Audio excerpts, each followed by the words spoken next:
Hi, I'm Mike Papini. I'm the inventor and patent holder on this product, and I just want to give you a quick demo on how this works. What we have here is the cord coming in from the power company through this meter. I'm going to turn this motor on here. We're at 134 watts. This is kilowatt hours. We're at 117.3 volts, and we're at 3.89 amps. To verify that, I have another meter here that I will put on this, and we're at 3.89 amps here. Okay, and then at the motor, we're again at 3.8 amps.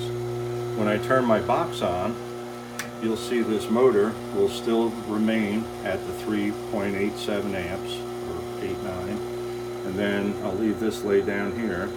And then our box now is at 2.04 amps, and our watts went down to 97. So when I flip my box off again, I'll show you the increase of the watts, because now we're pulling from the power company again.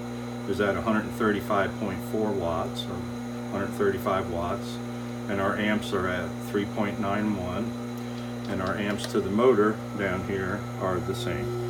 So when we shut this off,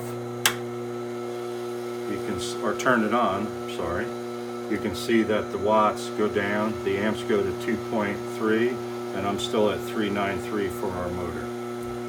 So I'm not losing the power that the motor needs to run in, so I don't do any damage here. I actually increase the voltage by decreasing the dirty power that's on the line. So that's why our watts go down, our voltage goes up, which increases the efficiency of this motor.